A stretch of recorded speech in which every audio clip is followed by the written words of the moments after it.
to order the work session of the Anchorage School Board. Today is Monday, March 5th, 2018. We have all board members present with the exception of Elisa Snelling. And do I understand she will be calling in for this meeting? Potentially. Okay, and the first item on our agenda is the English Language Arts, or acronym is ELA, Instructional Coaching. If Member Snelling is ill, should we show her as excused due to illness? She said she's calling in. Okay, good. Yeah. Thank you. Thank you, Madam President. And on the list, if you could go back one slide, you're a little quicker than I was today. During this work session, it has been requested to talk to the English Language Arts and primarily priority planning and what that is, the elementary scheduling, as well as an update on career and technical education, not just the career tech school, Career Tech High, but what is happening in Career Technical Education ASD. And then finally, we have focused on staff and students as our last half hour. The first two items will be handled together because we coupled them together, and we'll offer that time during that spot. For the English Language Arts priority planning, this is more about kind of the why of what we're doing. As you know, we moved through this fall with a new reading curriculum, and while we had a blueprint for our standards, instruction and support in regard to how to teach it and what should we teach, the English Language Arts program comes with lots of different resources that teachers can use, and we wanted to ensure that what was being presented primarily was what we needed to do in order for our kids to meet the mark, and then demonstrated to what can be done.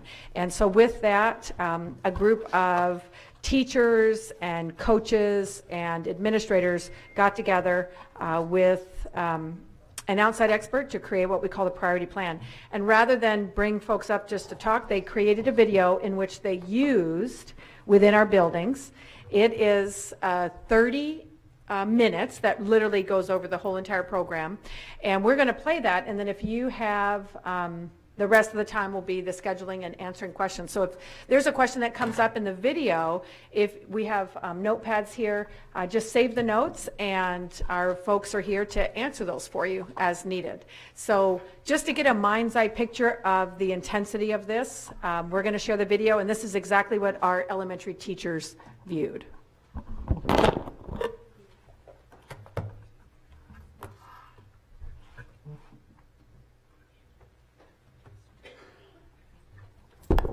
And of course it worked about a minute ago. We're just calling it up again. Sorry. I'm going to have to adjust the resolution here. Sure. And the audio of the video will be online. The video will be archived in screenshots and demonstration of each piece for our community. How's it coming along? Almost there. It's thinking. Sorry. Oh no, that's okay. Almost there. That's looking promising. We brought a team together to look at the English Language Arts materials that the district had purchased to try to come up with a priority plan. So the first activity we did kind of sets the tone for what our job was. So I asked each of the team members to put on a Post-it something that they like to eat that was bread, protein, fruits, vegetables, and desserts. And then we put them all up on a chart. And I want you to think about this. When a teacher looks at new curriculum or new instructional materials, it kind of looks like this to them. So there might be an order to the day. There might be a plan that they're supposed to follow. But usually in curriculum, there's way more things in a day than they could ever do in the block that's been allotted to them.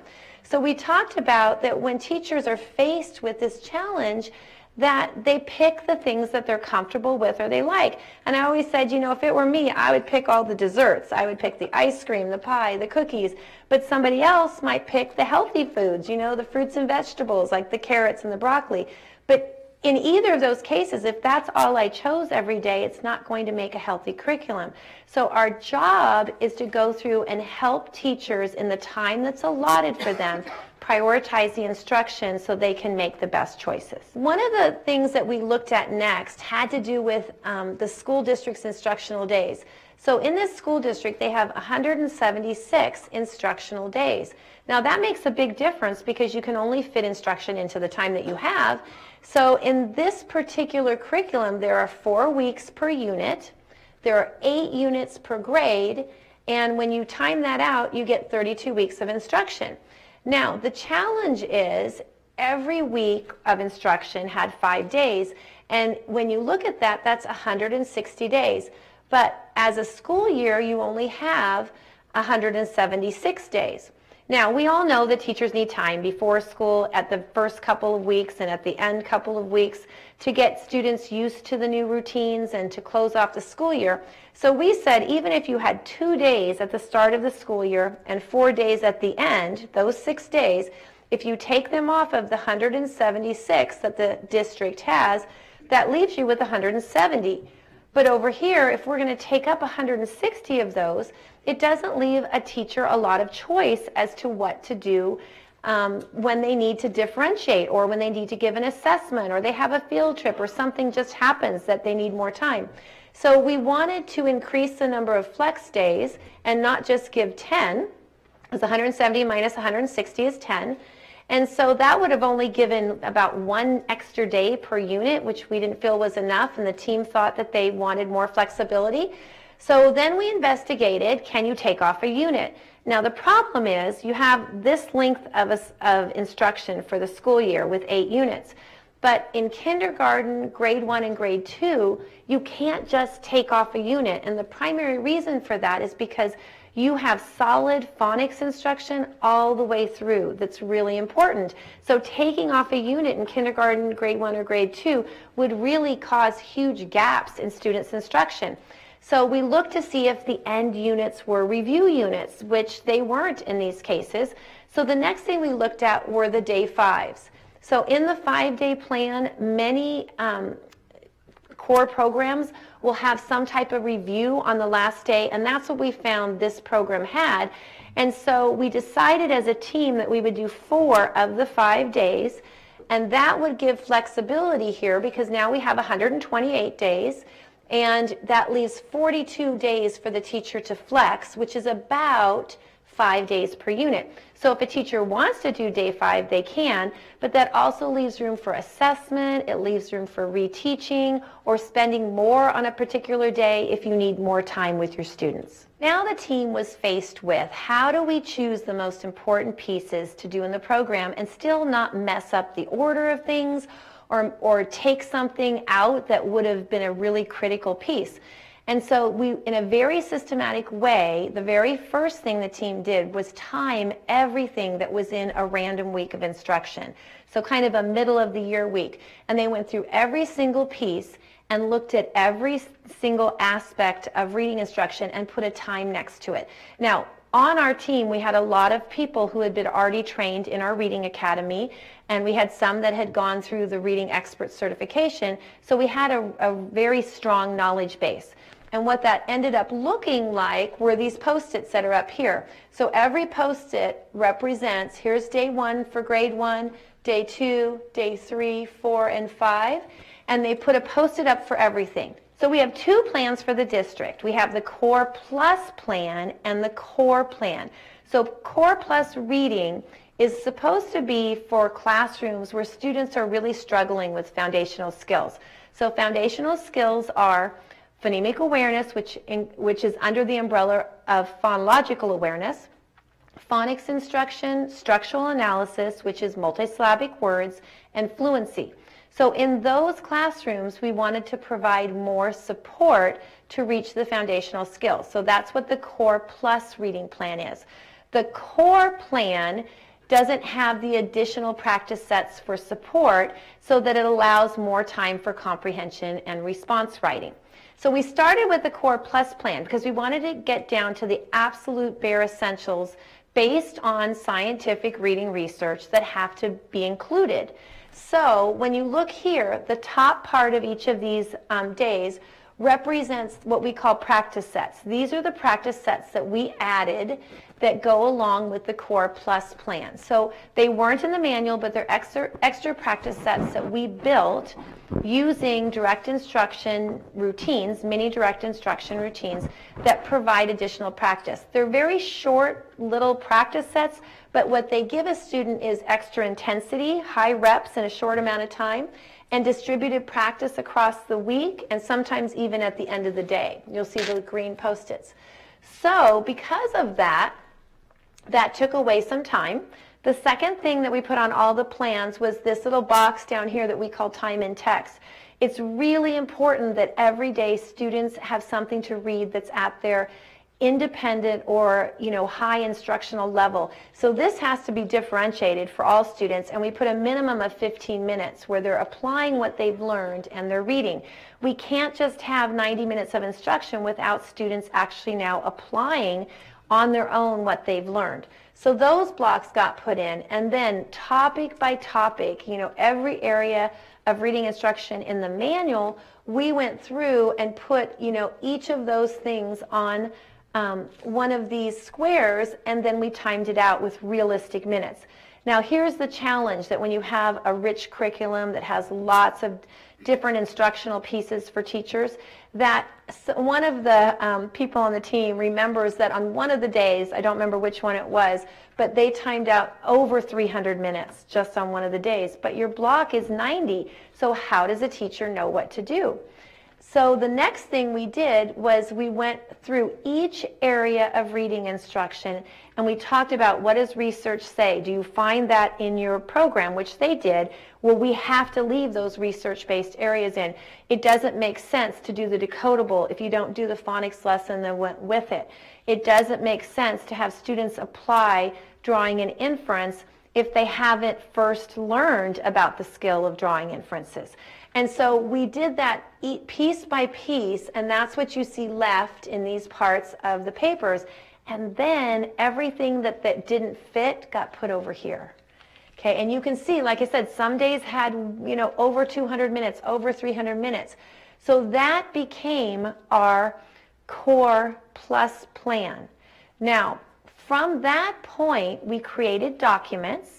And the documents, so for teachers to have a map of which are the most important things to do, it's not supposed to be a priority plan that tells you what not to do. It's supposed to be a plan that says these are the pieces you can't leave out. These are the most important pieces.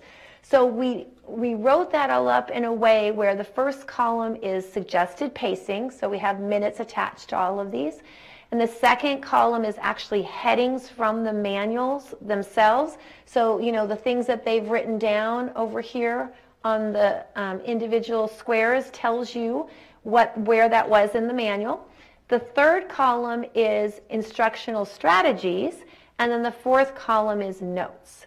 And so from these charts, which took them a very long time to do, and they looked at everything really carefully, they created the Core Plus plan. Now, once the document was in writing, they flipped it to a core plan, and what got left out were these extra practice sets that down here that gave more time for comprehension and response writing to be added. We made sure on the original charts that we did that we included all of the phonological and phonemic awareness and phonics that needed to be in each grade level. But now we're faced with literature and informational standards, and every curriculum has a breadth of standards that are addressed in every single week, and we know that that's a challenge for teachers.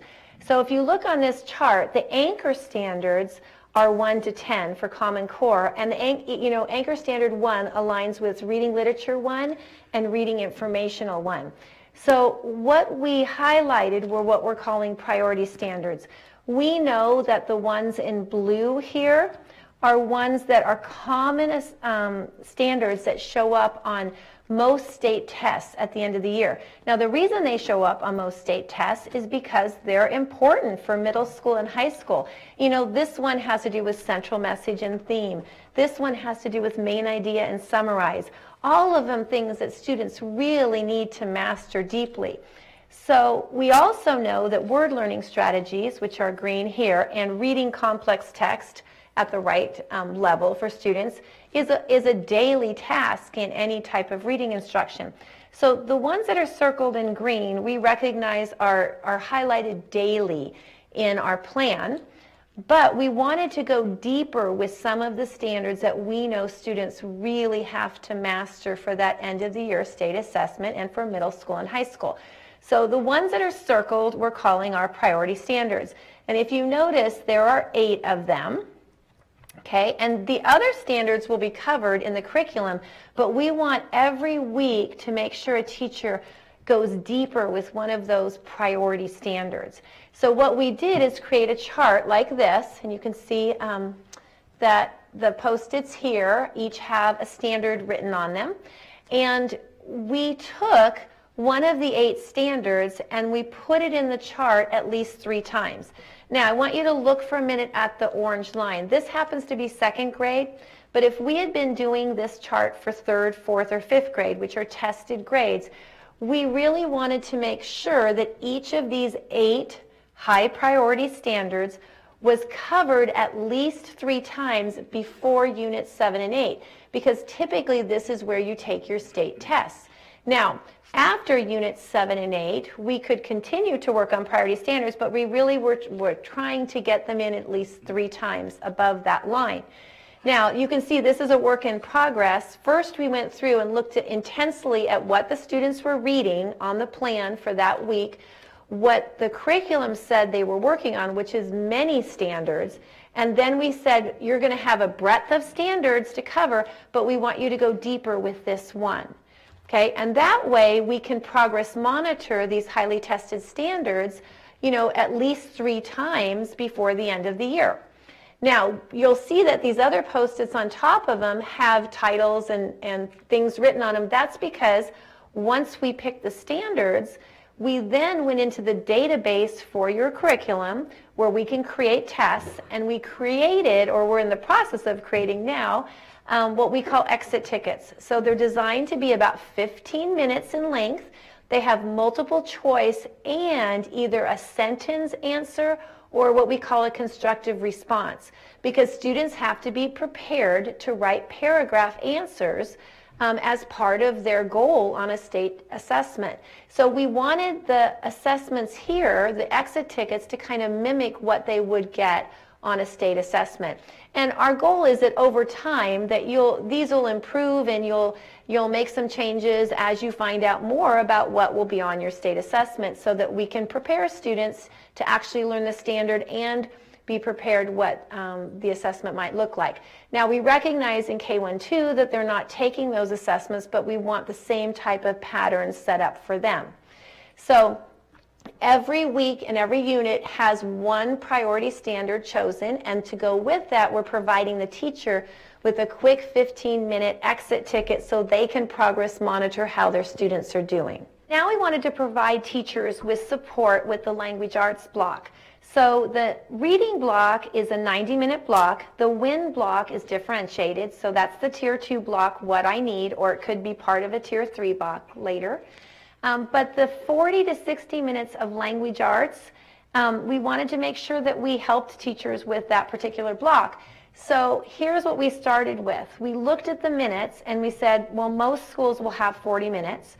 There's spelling, grammar, and writing that have to go in that block. And so we timed it out and we made sure that there was some flexibility with spelling and that we had enough opportunities to do writing. So that part was added to the plan. But then we thought there's so much writing in the program, response writing and what we call process writing, that we needed to highlight the most critical pieces. So every 4th week, so week 1, 2, 3, 4, every 4th week has a writing project. That's the process writing piece. You know, the piece where you brainstorm, you do pre-writes, you draft it out, you revise, you edit, you publish, all of those different steps.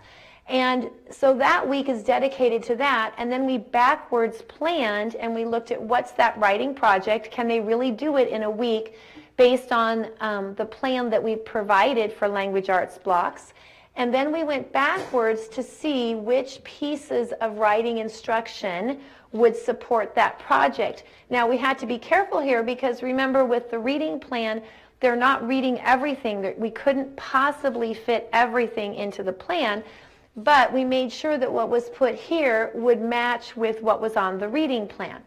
And then we did that for every week. And so that's how we created some priority writing instruction pieces. And again, with the flex days that a teacher has, you have flexibility to spend more or less time on pieces or to add in other pieces that you think will support students. There are a couple of other things we considered when we did the priority plan. So earlier I talked about that we have a column on the written document that says instructional strategies. Now, the purpose of these priority plans for the reading blocks and for the language arts blocks are to prioritize must-do pieces of instruction to help teachers understand how many minutes are approximate minutes for pacing. But there are also a couple other layers here. So this talks about layering on the templates for effective instruction, and this talks about layering on the reading strategy and skill resource. Now, we recognize that all curriculums have a lot of information in them, but when it comes to foundational skills standards, we want to make sure all students are responding, they have appropriate corrections, appropriate wait times, and that we're doing it in a way that students will store words based on the scientific research. So sometimes when teachers haven't had a lot of training, the routines and the manuals might not be sufficient for them to understand how to do that. So the district decided to layer on, think of it as a layer, the templates for effective instruction, which are mini direct instruction routines. They're very quick, and it's a way to get lots of intensity in a short amount of time, and so that all students respond and get appropriate corrections. So these are cited in the plan to help teachers know where are the appropriate places to use them. The other thing that we put in the plan was our Ashlock Consulting's Reading Strategy and Skill Resource. What that resource does is it helps teachers when the Teacher's Edition references something like draw an inference. It helps teachers have a common language for that, but more than a common language, it helps teachers do explicit instruction with comprehension. So it shows them the different strategies and skills and things to do to walk through the thought process. Now, what's important to recognize is that these are different processes when you talk about teaching explicitly. So when you talk about foundational skills, you're talking about phonological awareness, phonemic awareness, phonics, structural analysis, and fluency. And we know that when you look at the science around the brain and how students learn to read, that there are at least 3 parts of the brain that have to do with reading. There's what you call the letter or word form part of the brain, the phonological processor, and the meaning center. So our reading experts who are taking the training to be the trainer of trainers for the district are learning all about how this connects back to the templates for effective instruction to make sure students actually store the words. Now, you will see when you hear about those templates, steps like explain, a signaling procedure, focus, wait time, signal, practice for everyone, and a correction and individual turns, which is the check for understanding. That's very different than comprehension and vocabulary instruction. When you leave foundational skills and you go to informational and literature standards, then explicit instruction means you define your strategies and skills, you explain them. This resource will provide more support for the teacher to do that. You model the instruction with a metacognition thought process, and I do. You walk and guide students through their thought process, which is the we do. You have them work collaboratively at a table group or with a team and do what you call a collaborative you do, and then ultimately when they're reading on their own, you do a you do independent. So this is used for foundational skills, this is used for literature and informational standards. So this resource here will be a guide to help teachers with the explicit instruction with comprehension. I want to just talk a minute about this picture because you know, priority plan is one piece when you have curriculum, but you also have to have a way to get the knowledge to the teachers. And so we strongly believe in building knowledge bases within a school district. So when you hear talk about Series A training, Series B training, or reading academies, what that refers to is Series A refers to what's called foundational skills standards. And we have a trainer of trainers model where we're training people within your district to be reading experts. And then the reading experts are given workshops that they can present to teachers that cover foundational skills. And that's actually this part of the toolbox. So when you think about a reading toolbox, you have a toolbox that's built out of strategies and filled with skills. So we tell students everybody has a reading toolbox in their brain, but there are different strategies that we need to teach you to be able to achieve grade level standards.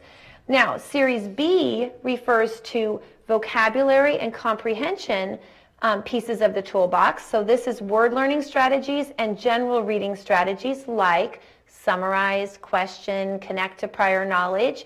And then there are skills like draw inferences, main idea, noting key details that are all part of a reading toolbox. Now, a student learns how to do things connected to their reading toolbox, but that's not the standard itself.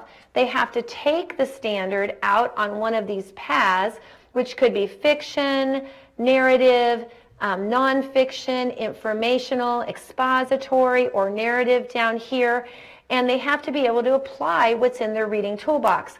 So Series A focuses on the foundation and this part of the toolbox, and our Series B focuses on reading comprehension and vocabulary and helps teachers connect that to informational standards and literature standards. Now, ultimately, people always ask, how do we show growth on the end of the year high stakes assessments? And on this chart, really what that's asking is, how do we demonstrate student achievement? We know it's important for all of our students to be where they need to be at the end of each grade level. So it's a hard question to answer because you have to build a system in your school district that supports student growth all the way up from phonemic awareness to understanding the question on the state test. Now, in a multi-tier system of support model, we usually have an RTI instructional model underneath it, which includes your reading block, your WIN block, and hopefully a language arts block. And so within the WIN block, we have to make sure that we're moving students up in that Tier 2 instruction so they all have the capacity to get to grade level standards. So phonemic awareness is that ability to manipulate and segment and blend individual speech sounds in your mind. And then phonics refers to students being able to read single syllable words like map, cat, bike, mail. Okay, once you're accurate with single syllable words, you have to increase your rate so that your brain has the capacity to understand grade level text. Now, most students who struggle in the area of phonics also struggle in this next area called structural analysis. That refers to multisyllabic words, but there's a wide range of multisyllabic words, all the way from first grade reading a word like untie to reading a word like unconstitutional, telegraphic, or hexaflexagon in 4th or 5th grade. Once you get accurate with those words, you have to increase your rate. Now, when a student achieves all this, we say they have a degree of fluency, so they now have the capacity to understand grade level text. But teachers need to know how to build a reading toolbox for students, so now they can start applying their reading strategies and skills. They're practicing all along the way, but without the capacity to understand and comprehend grade level text, it's hard for them to apply this on their own without a degree of fluency. So things like questions, summarize, sequence events, plot, those are all what we call reading strategies and skills. Now, that's still not the grade level standard, because here's an example of a 3rd grade literature standard. Recount stories including fables, folk tales, and myths from diverse cultures, determine the central message, lesson, or moral, and explain how it is conveyed through key details. Now, within that one standard, there are multiple reading skills that are being addressed. Sequence events, main idea narrative, central message, note key details. So once a student has their toolbox, now they have to be able to connect it to their particular grade level standards. And we have to help teachers do that for students. Finally then, students have to be prepared as to when they get a test at the end of the year, what the questions are going to be like so they recognize what standard is being asked.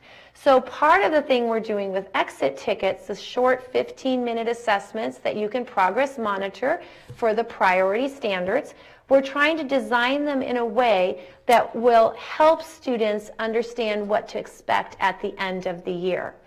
And so for this example, a student really has to have all these things in place to achieve this standard. So our job is to train the reading experts and the site and district administrators to be able to support all of this with their teachers. And then you say, well, why does all this really matter? Well, you have to think of what happens to students who aren't successful readers. You know, you might have a student who can read enough to maybe pass high school, but kids who can't read at a high degree don't go on to college. They don't go on to get jobs that have good benefits or medical benefits, even so much as, you know, the National Institute for Health and Human Child Development says it's a health issue if kids can't read. Because if they can't read, they don't get better jobs. So our job as educators is to really give kids choices in life. So if a child wants to choose to go to college or they want to have a different career path, our job is to give them that opportunity. And students who get stuck here or get stuck here never get the full opportunity to achieve their grade level standard. So quite comprehensive, and it is likened to the thing that actually reading is rocket science. There is great evidence of anything in education that we know of that's supported through empirical evidence. It is understanding how a child reads, and yet it is very controversial. We'll have folks like to go into different camps about I'm direct instruction, I'm not direct instruction. What we're doing is explicit. It is not scripted, if you will. There aren't in the book, it's not saying do this on this day at this minute. We're setting out goals and objectives for teachers to follow, to use, to guide them so that we know where kids are going. It's funny that in music, you're back to the scales. There's a simple way. This is what it's supposed to be. This is exactly how it is. We absolutely demonstrate in music. Kids learning sports, we absolutely demonstrate the skills first, are explicit in describing them, and allow practice. And for some reason in schools with reading, it just becomes a battle. But we do know that we want to provide our teachers the very best knowledge that they can have when they enter the classroom to address the myriad of students' abilities and skills. Some of our very best schools with kids in learning outcomes, whether they're a title school or a special mission school, they know how to teach. The teachers themselves are experts in reading, and these types of things do happen when we follow our classrooms where kids are showing the efficacy of reading. So we're quite proud of that, and what we want to do is just share those teachers' knowledge who understand this with the whole district so that we engage every child. We've had the NAACP stand before us time and time again and say that not all children have access in our district, and we want to ensure that our classrooms and our teachers know how to provide access for all students to high quality instruction. And as you know, once a kid does perform and gets it and unlocks the code of reading, they just soar. Then they just reach all limits. There isn't a limit really, so we're quite excited about that, to provide the opportunity in our middle schools and the latter part of elementary to gain access into all the really neat things that we do in ASD. Two of the folks that are helped with the priority planning for administration. Of course, you know Diane Orr as a principal, and Kathy Moffett is a reading specialist in her prior work. And so if you have any questions in regard to things, we'll open up the floor. But we do have scheduling as well, because you heard all the timing and the time limitations of schools. So we want to be able to, if we could have, I think it's Chris and Glenn in the queue up here, because they're going to go right next. So we'll answer questions, go right into their connection to this with elementary scheduling, and be able to provide the board information as needed. So I'm just going to turn it over to the board. Ms. Marsett. So I was a little concerned with the timing when you're looking at the instructions and timing them to be able to schedule them within the class. And I know that, you know, you're having instructional coaches and they're actually doing it and timing it as they do it, but is it realistic once they get in the classroom with the teacher, is the timing realistic that the coaches have put in place for each? Am I making sense? Timing for each block, timing to finish the instruction in that 90-minute block. So it says timed by the instructional coach who really knows the program, and I think it was at the very beginning when you were talking about the blocks, I believe. I would say that, I mean, what we heard her say is that there really isn't enough time for the full curriculum. And so what we've done is what we know needs to be included, we've created space for that as well. But one of those is the win time, which is what I need. So a lot of it is advancement, not just reteaching. So that block is essential as well. But of the things that are essential, we have found room. We've determined, and that's what Glenn and Chris are working on. But there's also timing. I want to, Sarah, just as a principal and an instructional leader, when I went through this, what you'll find is, for what it's worth, there's some parts of the program that you only do for 10 minutes, say practice on cards. They're not meant to master it. And what you'll have is a person not understanding the value of what that just practice day in and day out is. So a really great program for the phonics, I think, is Spalding. And so they just introduce kids to sounds, but they're not meant to master it. So you don't spend 30 minutes on something that is just a review for 10 minutes so they continue to hear it, where you know later on it is expected to master. And I found that the timing of the different pieces in the block is essential, because we want to do our best, and when we feel like, oh, kids aren't getting this sound, it's really not meant to actually master at a certain time. It's to master after 9 months. So you shouldn't, a lot of times I see that we're over teaching something when the concept isn't there and it's not meant to be there. So it helps teachers also narrow and say, oh, I don't have to continue to do that in that space. So. And I would just add that the routines and patterns happen daily, and the teachers get better at it, the kids know, and then it just becomes part of what they do, and the time works out. Yes. Mr. Holleman? I guess I'm also kind of transfixed by the idea of these 90-minute blocks where no one goes to the bathroom and the fire alarm never goes off and it's all peaceful, but I believe that can exist at times. I was a little confused when they talked about differentiation kind of being relegated to certain days. You had to block out and say there's X number of days in the course of the year for differentiation.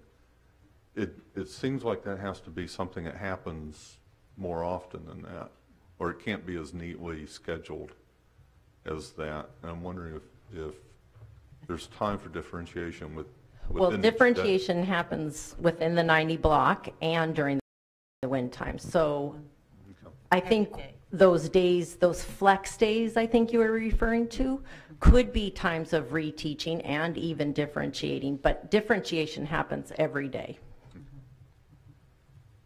So I just want to get a clarification. So the 90-minute reading block and the 40-minute spelling, grammar, writing block, in addition to that, there's also the win time, Correct. Which is how many minutes? 40. Another 40, okay.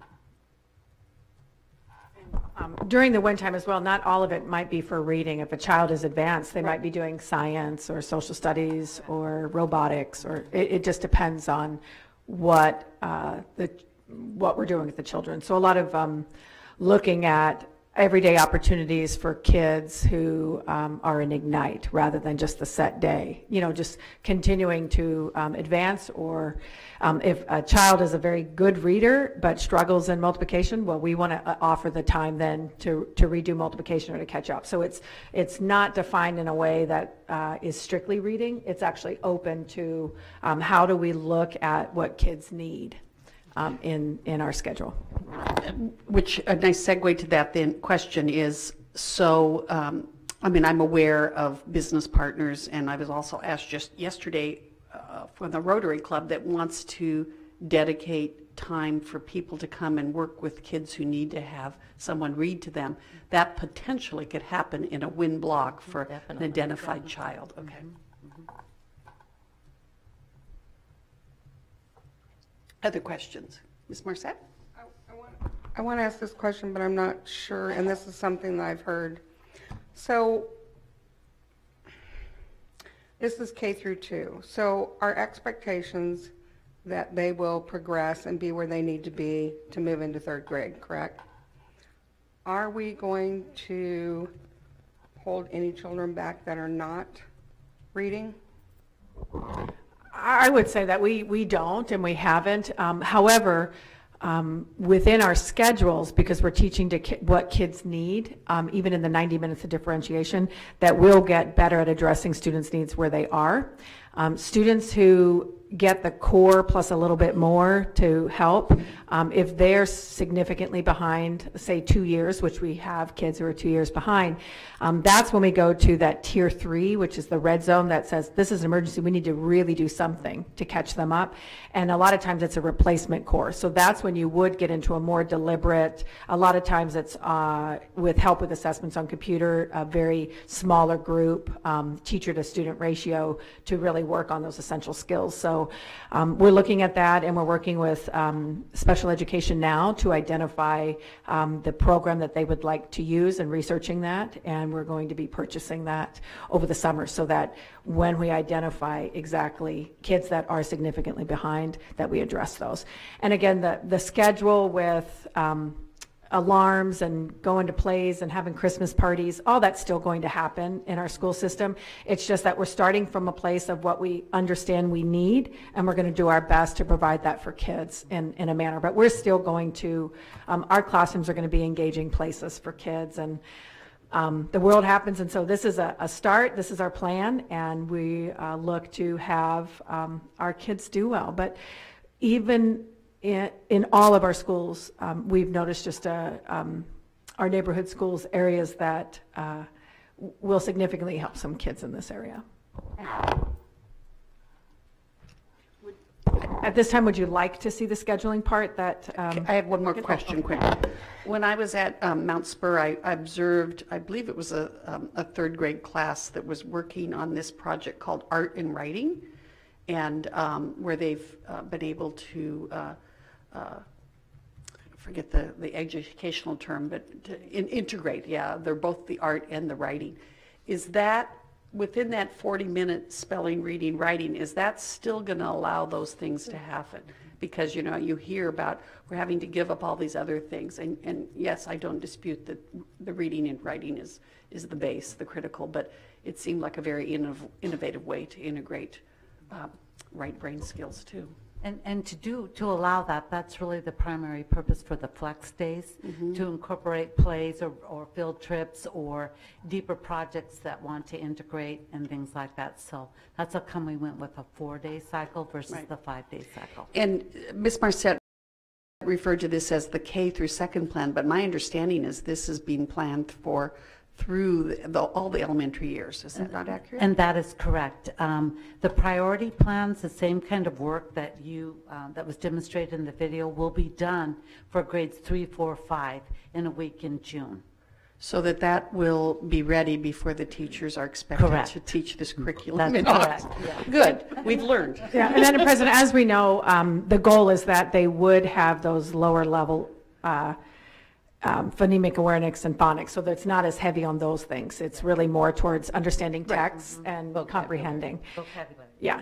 What we did do, and Glenn and Mark and Mike Graham are working with our STEM coordinator as well as our social studies to design lessons and integrate what we have into the reading block and where it fits, because and what they found is actually we will be doing those subjects more as we identify the time, and so they're creating those plans and are on this team as well. Okay, so let's see what we have for scheduling. It's always fun to find time and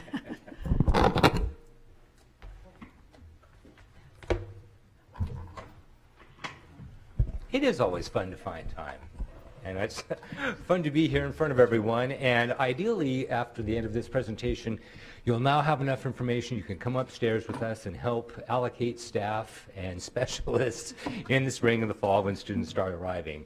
What we'll be doing, whereas the video and what Diane and Kathy were sharing with you was that granular level in the classroom, we're going to go back up the mountainside. We'll start off at a 10,000-foot level and then work our way down. And I think we'll actually answer some of the questions that I'd heard about, is there time of the day and what will that actually look like? So today we'll discuss elementary scheduling at the division, school, and classroom level. And on the next slide, quite frankly, scheduling starts this month and last. As soon as we start receiving our staffing allocations from OMB, I take that information and I put it together in a spreadsheet for principals. And then I send that information out to the schools, and that information helps to inform them, the principal and their leadership team, as to what the specialist allocations might look like. And then they can start to plan their block schedules, which identifies shared planning time, their intervention blocks, and how they would use the resources at their school, resources being their ELL teachers, Title VI teachers, special education staff within the building. So now on the next slide, you're going to see an example of that staffing allocation that I send out. Now, this actually is in living color when I send it out to the principals, but through the miracle of modern technology, when I put it into this PowerPoint, it's calming shades of blue and gray, so it's not quite as exciting. And it is page after page after page, beginning at Abbott Loop and ending at Wonder Park. And if you just start, if you look at the screen and look up there at the top left, you see that it's the fiscal year 18-19, and every time I do a revision, I change the date and make sure that it's appropriate. You'll see going down that first column, it's the organization code for the school. That's how we identify the school. The current number of general funded positions, the potential loss and gain based on enrollment, and then the enrollment for the current school year and the projected enrollment for the next year, and then again the loss or gain. And then finally, if everything is correct, the final amount of staffing that they'll have for the upcoming school year. And again, it would be in living color, but you know, because I'm technologically apparently not as savvy as I thought, it's in this lovely grayscale. So if we looked at Abbott Loop, that first school over there on the left, you can see that currently they have 14 general funded positions. They are going to be losing 2 positions based on enrollment, and then we work our way down to this year's enrollment, 345. And we're going to reduce by 53 kids to 292. Thus, they'll have 12 teachers. Now, what this means then, and as we work our way through some of the schools, you might have 3 positions being lost or 2 positions being gained. That's going to alter the number of sessions then that school will need for its specialists, for its music, for its health, art, and PE. Typically, and Director Bjornson here, this is where her skill set comes into play. Typically, as we start to gain and lose positions at the building, we will have to shuffle the amount of FTE needed for those specialists. So a school that might have had a full-time music teacher might go to only being a 0.8 position needed at that school.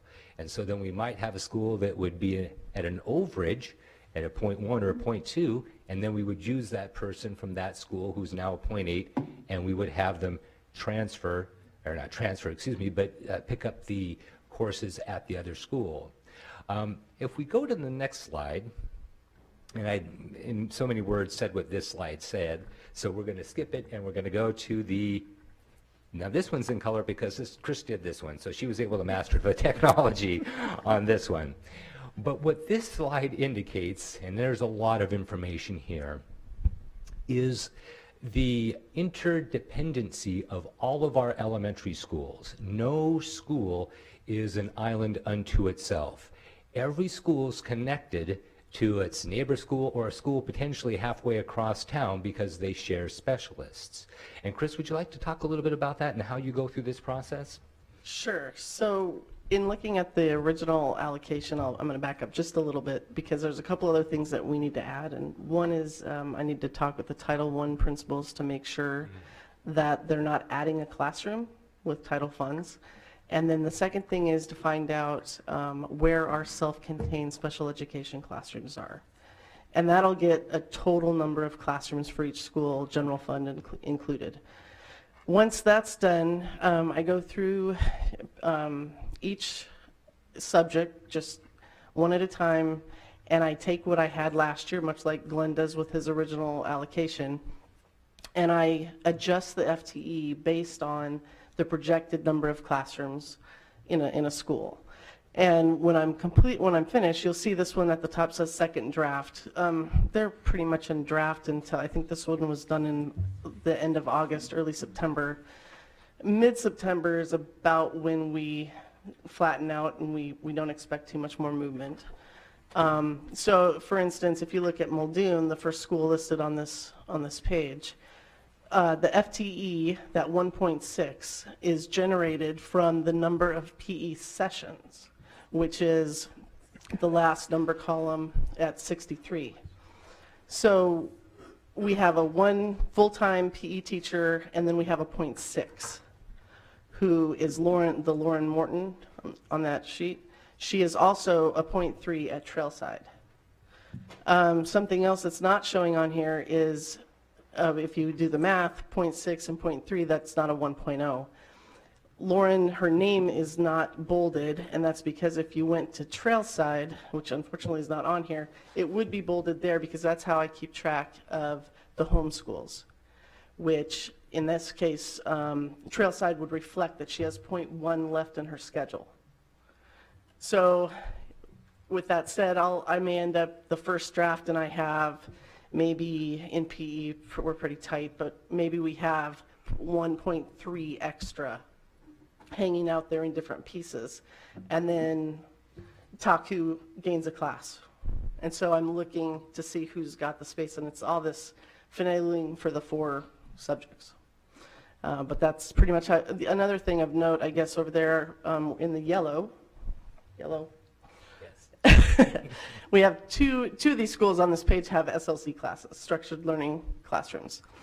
And it just happened that both of those schools were also at the very top because our PE, our music, our health, and our art are all in ranges. For instance, PE, a 1.0 is between 37 and 42 30-minute sessions.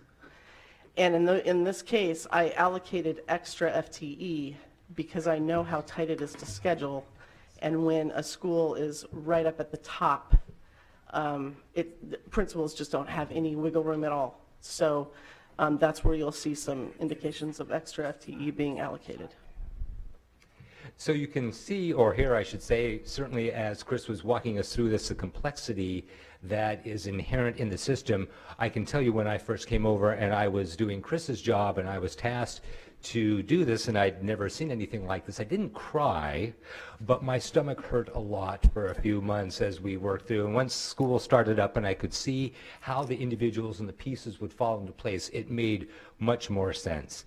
And initially, the health and the PE, that was taken care of by one director, and the art and the music, the other director. But really, it's more challenging that way because even when you're sitting side by side, you know the folks that you are working with and where the pieces come together. Now, because she's just a wonderfully intelligent, capable individual.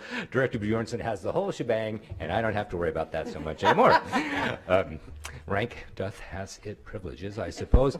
So elementary schools, now that they have this information, when the specialists will be available and when the shared planning time and interventions will be set, teachers can now start creating their weekly schedules, and schools can put together their master schedule. So the next slide is an example of a master schedule. This is the Huffman master schedule from a few years ago when Principal Bjornson was there before she was a director. Now, one of the things that is one of Chris's many claims to fame is she's one of the first practitioners of the inclusive model, the inclusive MTSS scheduling model, for making sure that we are scheduling our staff around the needs of the student, not necessarily the needs of adults. Sometimes you'll find adults, staff members will say, well, I would like all of my pullouts at such and such a time of day because this works best for me and I think it works best for kids. And you might have specialists who say, well, I would like all the second graders at one time, all the first graders at one time, and all the sixth graders at another time, maybe during the day or during the week, because I found that this works best for me. So we take that, we turn that on its ear, and it's what are the students with the greatest need? How can we make sure that we are matching them up with the teachers with the skill set that they will most benefit from? And so Dr. Sharon Azar, who's a consultant that's been working with us off and on for the last few years, sat down, I don't know how many years ago it was, with you, Ms. Bjornson? Over a decade. Yeah, and so they put together one of the very first working MTSS schedules at the elementary level. And so, Chris, would you like to talk about this? Sure. So this is an example, as Glenn said, from several years ago. I like to have my whole master schedule on one sheet when I was a principal, and my teachers appreciated that. Just for being able to see it, you've got 2 days, Monday and Tuesday, but you can see there's music, library, PE, and then 2 columns for PE because we had to hold it in both the gym and the NPR in order to get all the classes in, and then the art and health. And on the side, you're missing a few things like recess and lunch, which I assure you my kids did have lunch. And the what we called at the time was RTI block, which would now be WIN. This scheduling, you know, like if I look at PE, the first couple sessions of the day they're both second grade classrooms, and whenever possible, likewise in the NPR, they're both sixth grade classrooms. Whenever possible, you know, the directors and we've all worked with principals on trying to schedule things that fit best for everybody. And certainly a PE teacher going from a second grade class to another second grade class, even with 5 minutes in between, is the best. It's the best. A lot of times we try to, and I was looking for, you know, you just got a snapshot of it I was trying to look on here, but another thing we do is we try to give our classroom teachers an hour of common planning time a week, at least an hour, through the specials. And a lot of times we do that by pairing PE and music, or PE and library, and having, you know, the second grade classes, one goes to one goes to the other, and then they flip. Sometimes when that happens, we have, you know, I set it up when I was a principal. Sometimes I had 5 minutes in between and the teachers had to go and do the swap. Other times there was no time in between and the specialists were in close enough proximity to each other that they could step out and exchange classrooms so that the teachers could stay in the room and continue with their planning. You know, I've gone through a little bit now of the 90-40-40. And in looking at the schedules that I used to use and some of the current schedules that some of the principals that I supervise are using this year, I'm finding and I'm hearing from folks it's not going to be too much different from what we're already doing, because we're adding in that 30 or 40 minutes rather of the language arts piece, but they were already doing the writing. They already had that built in. So I'm hopeful that some of the schedules that the principals were using this year, like this one, I would be able to set it in and use it to this day. Yes, and to that end, we are now going to begin the process of convening another group of Principals representing, I apologize, the wide variety of schools that we have. We'll have title schools, we'll have immersion schools, we will have some of our charter programs, we'll have our optional programs and our neighborhood programs. They'll be meeting with Dr. Stock, Ms. Bjornson, Dr. Azar will be coming and joining us, and we'll start putting together model schedules for our schools to use, so we can bring continuity and universalize what that looks like between schools. So now that a school has its specialists, its staffing, and its master schedule, this then allows the individual classroom teacher to put their schedule together. So on the next slide, you'll see a generic, and I do want to emphasize a generic schedule for K through 5. And again, I do apologize that it's not in living color. That would make some of the different sessions stand out a little bit more so. But you can see, starting on Monday in this generic classroom, from 9 to 10:25, we have our Reach for Reading, our language arts program. All right? And just as we've been discussing and articulating, students aren't sitting there. It's not static. There's movement within the classroom because they're going to be doing a variety of different things, as we saw in that first video. And in this classroom, Monday at 10:30, they'll make a transition to PE. And then after that time, they'll come back and they'll spend that next 40 or so minutes during their language arts activities, the reading, the writing, the spelling, the grammar. Then in this classroom, their win time, what I need, and that's where we'll see the differentiation. And that will look a variety of different ways, depending on, again, the need of the student. And in this situation, we have 45 minutes plus or minus 5 minutes for lunch and recess.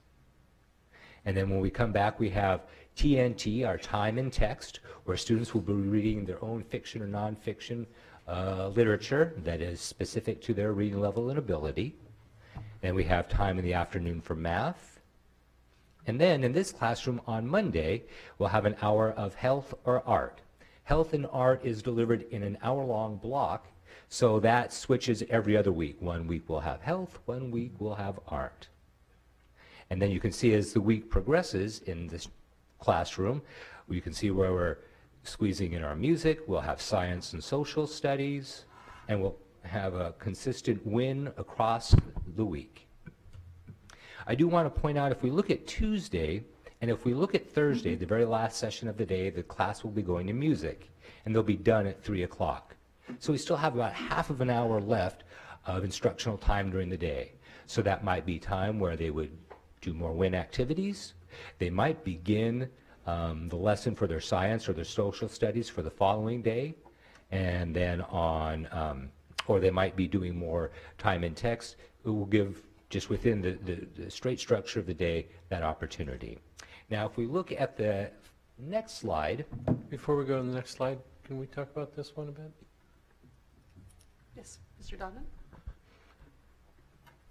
Yeah, Mr. Nielsen, I've heard it from a lot of parents that the 45-minute block here for lunch and recess is too short. Oh, sure. Well, and through the president to Member Donley, I can address that as well. As a matter of fact, I am working currently with some parents throughout the district who have that very same concern. So in the Anchorage School District right now at the elementary division, roughly the gold standard for PE and recess is right about 45 minutes. We have some schools that are probably trying to squeeze it in at 40 minutes, and we have some schools that maybe still are going up to about an hour of lunch and recess time.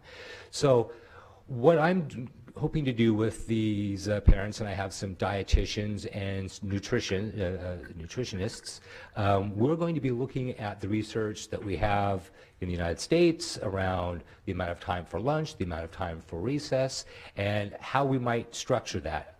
We haven't codified it at the elementary division that it must be this amount of time or it shouldn't be that amount of time, but we are working in that process right now. We met for the first time last week, and I think you saw my update in the Board Connect, and we'll keep you informed as we move forward on that.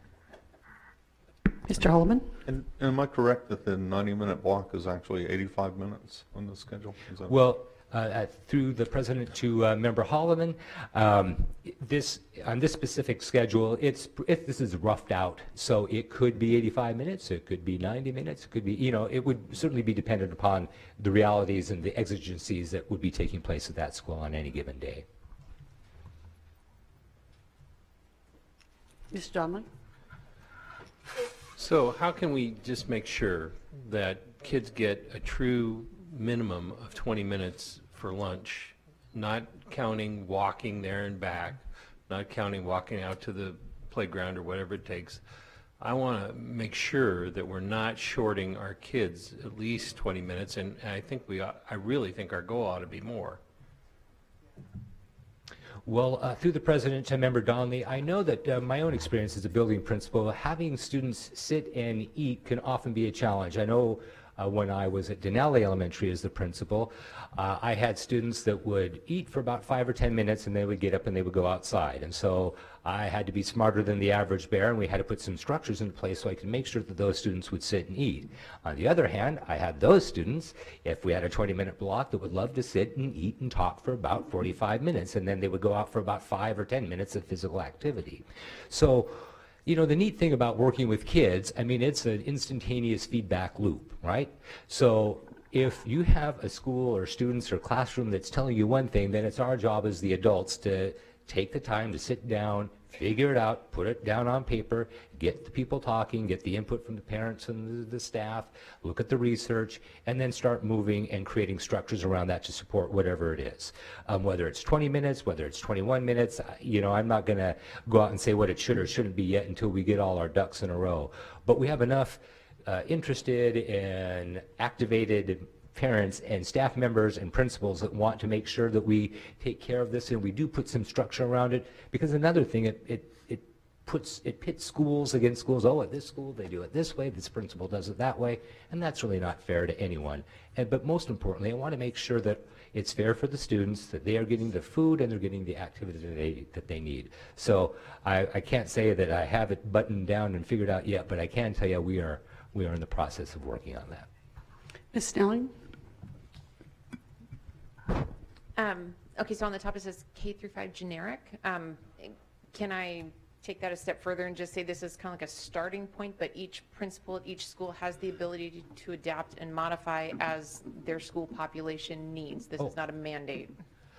Through the president to Member Snelling, absolutely. I mean, we know that just conversationally, Ravenwood is not the same as, say, Bear Valley or Fairview, and that the needs will be different for each, not just for each student, but for the classrooms and for the school communities themselves. So absolutely. Thank you. Ms. Marsett? I just want to the lunch and recess is important to me too, just from what and not just from what I hear from parents, but also from the kids too. And I've sat there through some of those lunches and recesses, and I do think it is an important part of our children's day to get out and get as much exercise as they can and have a sufficient amount of time to eat their lunch. So I will be looking at that closely as you come with your recommendations. Absolutely. Mr. Donley? Yeah, I'm concerned that 20 minutes, when kid has to get to the lunchroom or wherever it's being had, and then they got to stand in line for a hot lunch.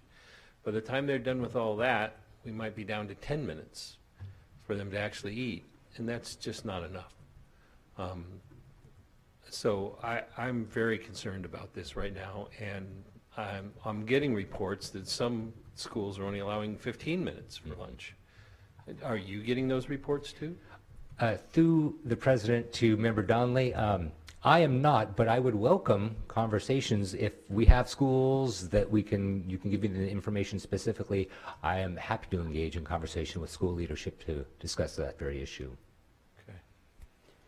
Mr. Holleman? I've also had parents say that it's changing the behavior of their kids at dinner time, that what were before family meals, their elementary kids are now rushing to get through them. They have to eat, they have to get done really quick.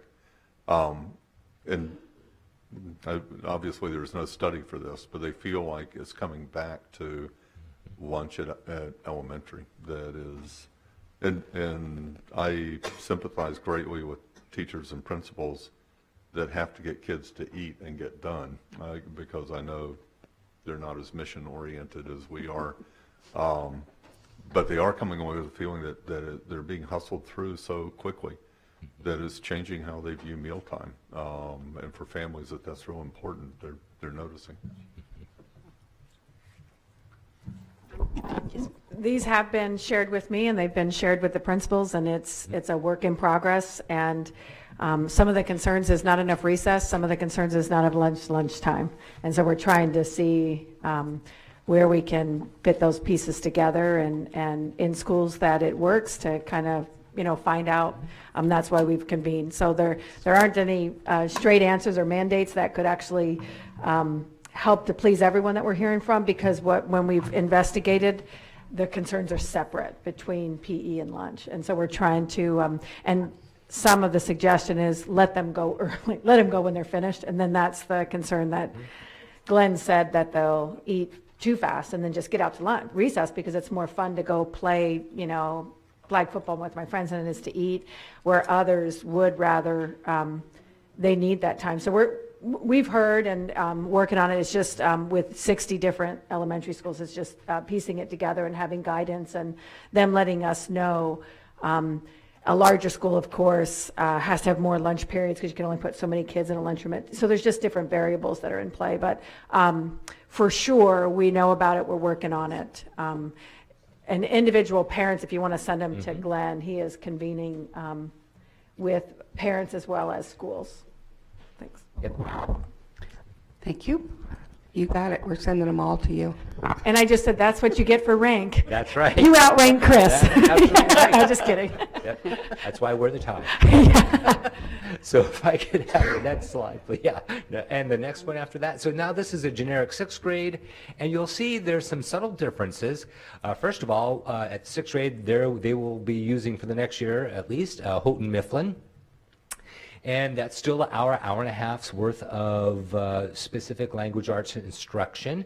We still have win time, but you'll start to see some differences if you look at the 11 o'clock to 11:45 hour, because Houghton Mifflin is not set up for 90 minutes and then 40 and 40. You'll be able to see straight across that week either science or social studies being taught. And I can tell you that the majority of 6th grade teachers, when they are teaching science and social studies, that reading in the content area and writing, especially in the content area, will be a component and is a component of that. And you'll also notice at 11:45 to 12:30 on Tuesdays, Wednesdays, and Fridays in this generic classroom, we have band and orchestra. That's what that is. Not B&O Railroad, but band and orchestra. And that is offered to all of our 6th graders, and the majority of our 6th graders do take part in band and orchestra.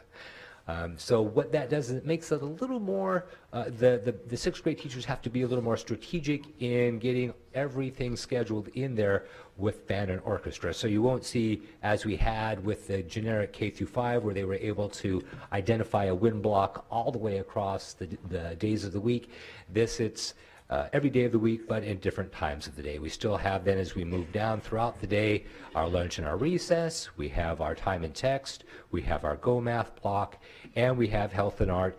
And we do still offer currently music for 6th graders, 1 session as opposed to 2 sessions. So this is what a generic 6th grade classroom would look like.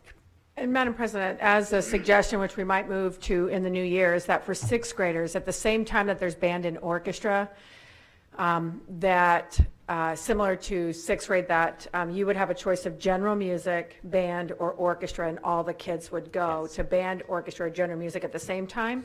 And that will find more efficiencies and be able to give teachers back time, because of 6th grade, the teaching time, that's what we hear from teachers. We just couldn't get the planning done and all those changes made for this year, but we'll also find some capacity to have additional teachers for elsewhere and maybe other programs. So we did talk about that, and that was one of the suggestions, that There will be music for everyone. It would just be at the 6th grade level, you begin to have choices. Do I want to be in a band? Do I want to be in an orchestra?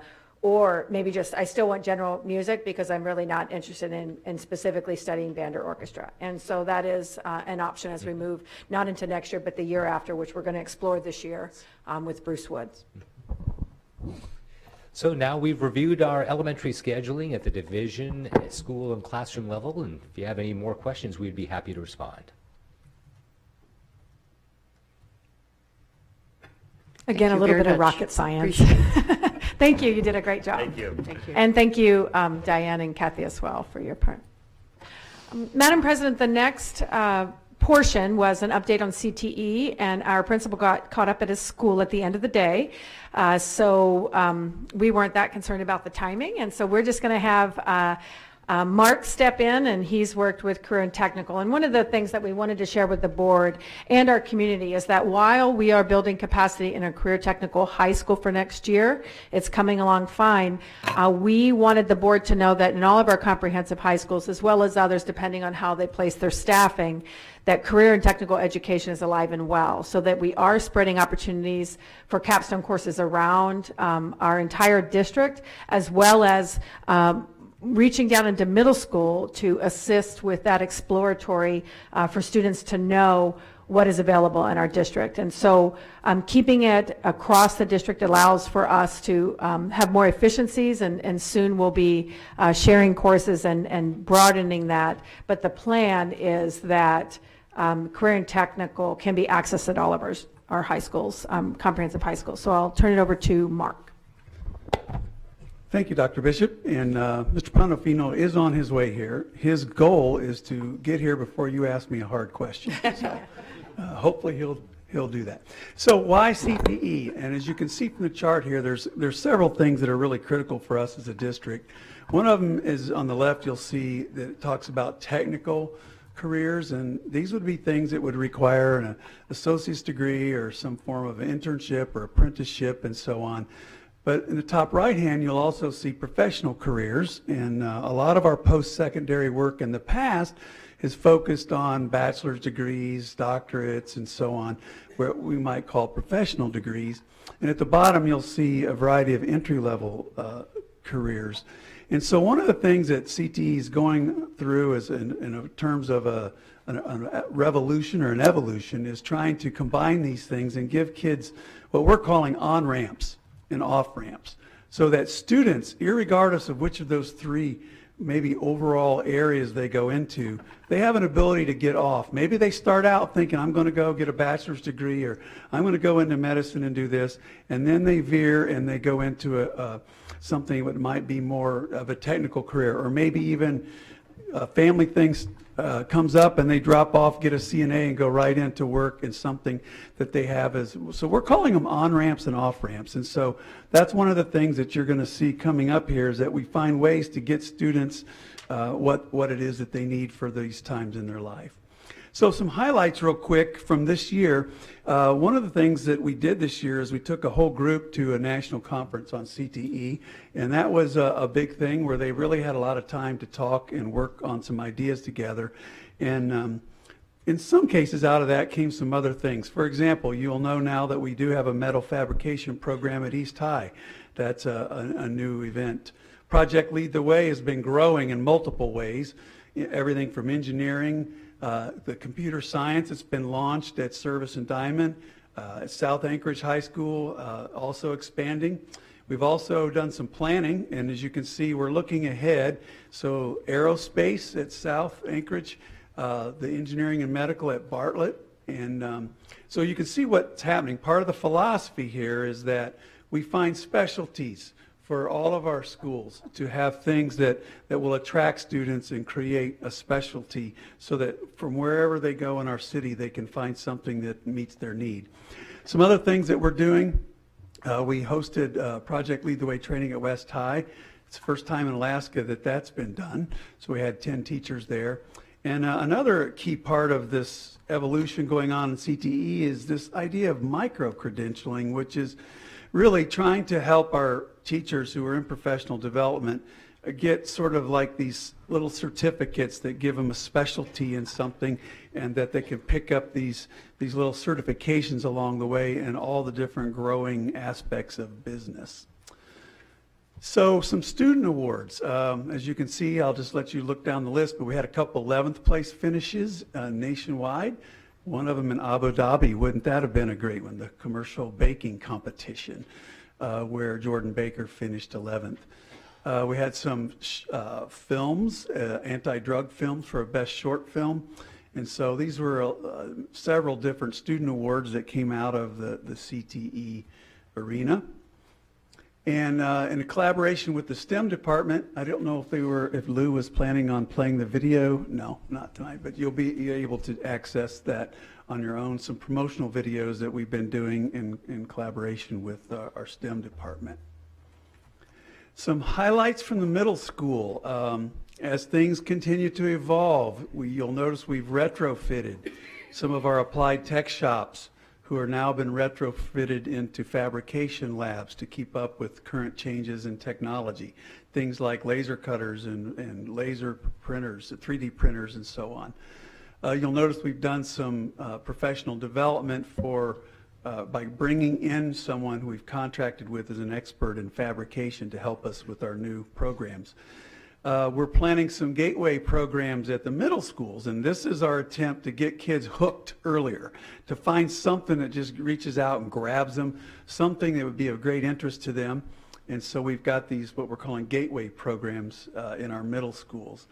We've refreshed out some of our computer labs that we had for CTE, and also working on the development of some computer science programming in our middle schools. They're all things that we've been doing at the middle level. Just as a quick example, some of you I know here, I know some of you attended this STEM day that we had at Romig Middle School, and so that was a big one for CTE. And of course, the big one that's been on the news all over Alaska, is really all over Anchorage, is our King Tech High School. And so that's opening soon, and there's been all kinds of meetings going on, and the next slide will show you how many. The attendance to date, you can see that the different showcases we've had 220 at one, 170 at another, 140 and 110, for a total of 550 students represented as being interested in pursuing what King Tech High School has to offer. So we've already received 123 applications, which is really exciting. There's still some upcoming showcases, as you saw there at the bottom of that, and if you have any interest in that, there'll be some more detailed information given at those sessions.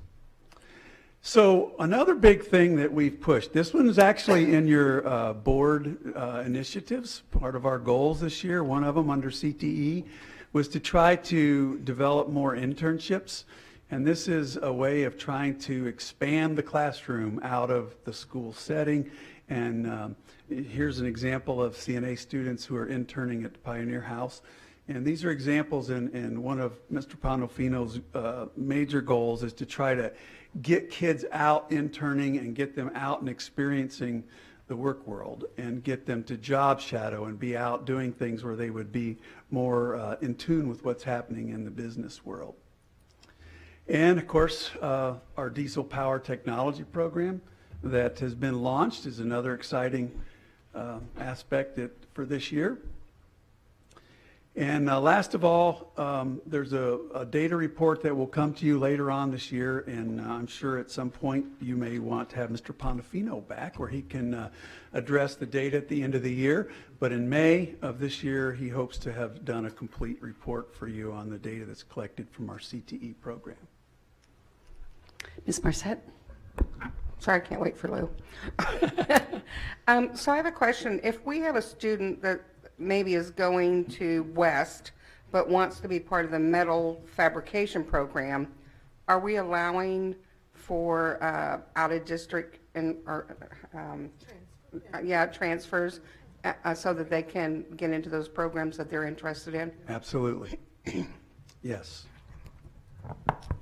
Okay, I know the Project Lead the Way to Engineering has had a gateway program at Mears for the Diamond Engineering Academy for a long time.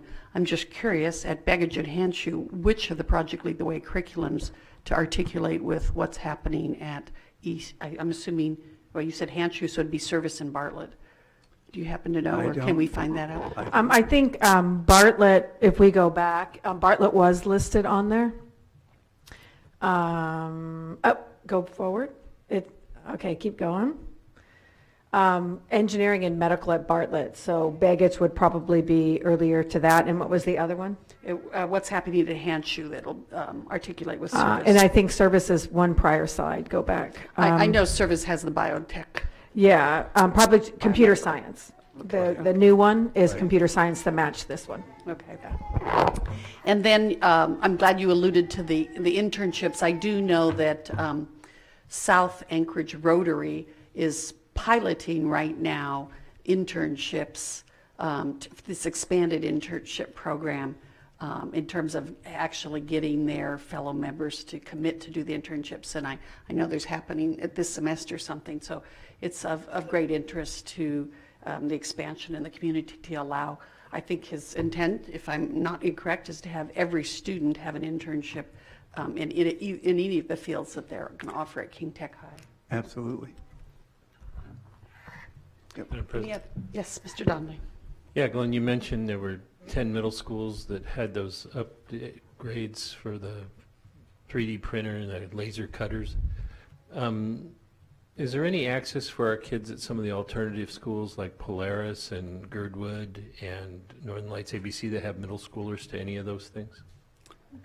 I don't know, but we can find that out.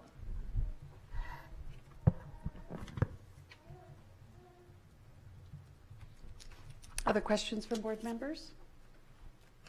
No. Thank you, Dr. Stock. You're welcome. Are you standing in? All right, well, thank you, and we can continue, and we'll get the answers to the questions that we couldn't answer tonight to you. Madam President, that concludes the work session topics, and I turn it over to you. Okay, well, we're moving into the focus on staff, students, and community. And is it true starting with board leadership? That's how you want it. Okay, so we're going to start this afternoon with a very happy event. This is our Board Leadership Academy graduation day. And I see some of our graduates in the audience. Do we have everyone present who is our graduate at this time? I'm just wondering if we should flip-flop with the other focus. I want to make sure all our graduates are here. I don't have my glasses on, but I see several.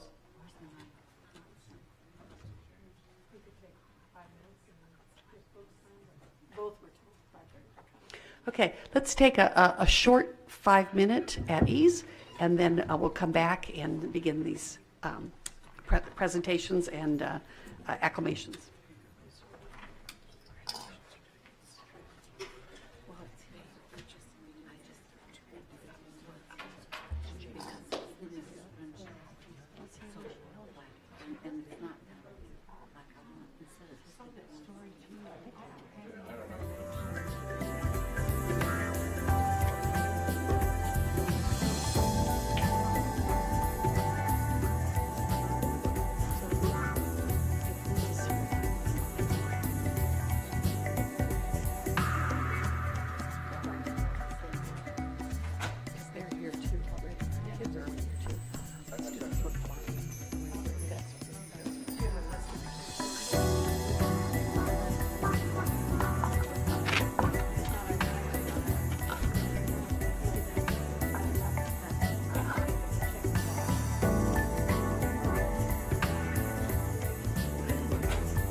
Okay, if I can have board members return to the dais, we're going to end our at ease and begin this presentation with our focus on students, staffs, and community. We're going to start with the Spirit of Youth nominees.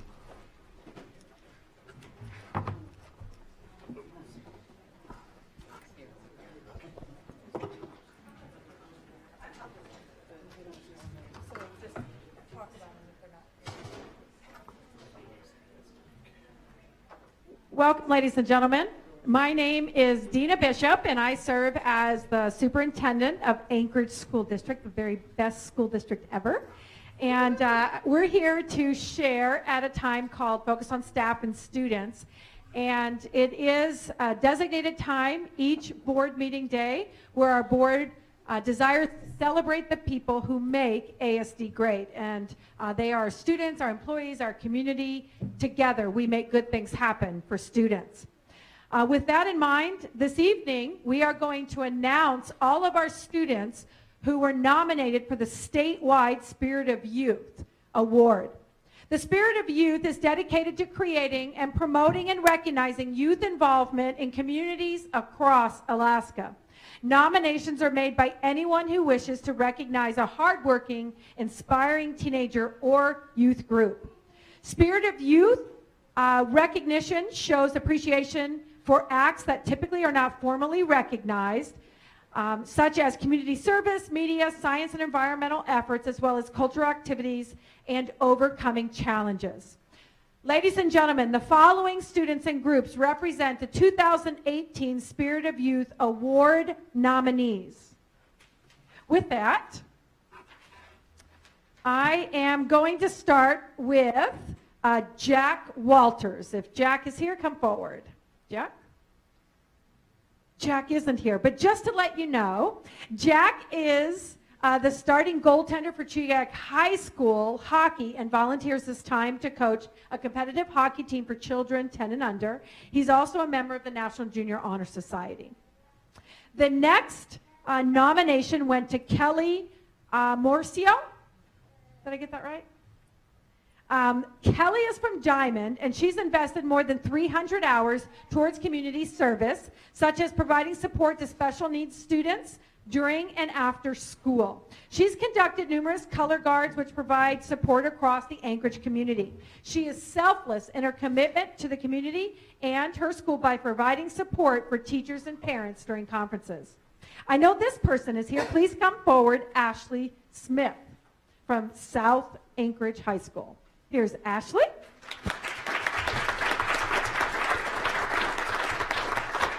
And this nomination came in for Ashley for her work prior to South, but she continues it to this day at South. She was elected by her peers to serve as the CEO of Northern Lights ABC Schools Business with Junior Achievement. Her involvement in Anchorage Youth Court, Special Olympics, and the Mobile Food Pantry testify to her selfless desire to be a positive impact on others and her efforts to address and improve the quality of life for others. Ladies and gentlemen, Miss Ashley Smith, a Spirit of Youth nominee. Okay. She doesn't want to say anything, but I think she should because she's good at it. So, Ashley, can you just tell us a little bit about how you got involved in community service and what was your favorite service to others? How's that? And you just have to hold this really close. So, as I said, my name is Ashley Smith.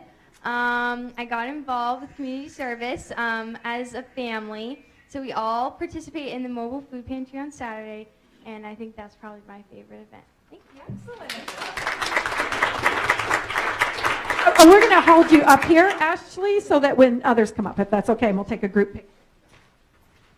And the next nomination went to Julian Pareda. Is Julian here? Julian's from Eagle River High School and does as much as she can to help people realize that they have a reason to live. She helped many people with problems that range from being sad to suicidal, and she keeps talking to them to make sure they're safe.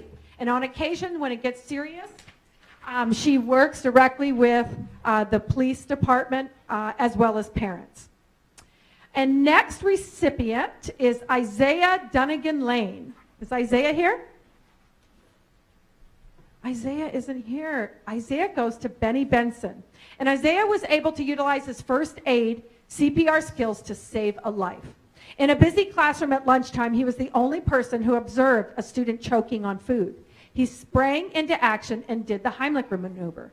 A chunk of hot dog came flying out, and a young person's life was saved. That was our very own Isaiah Dunnigan Lane.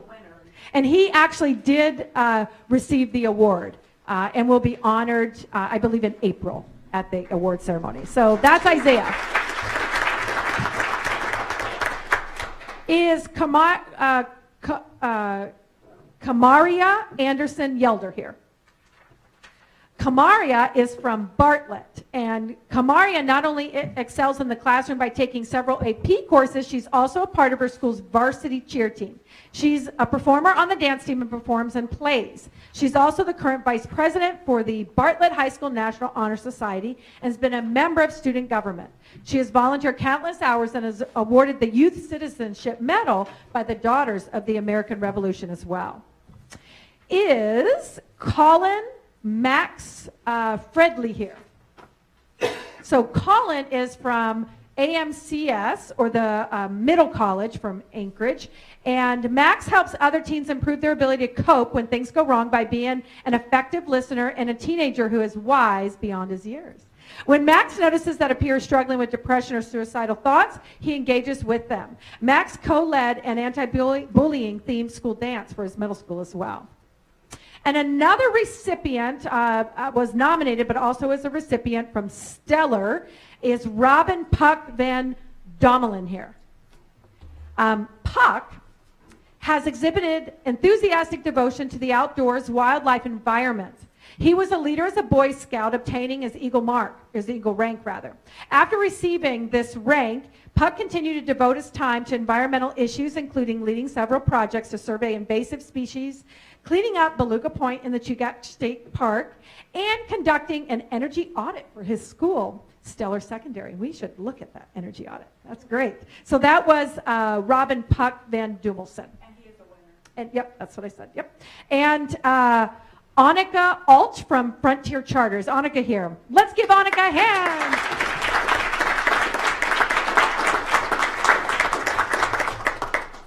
Annika, interestingly enough, began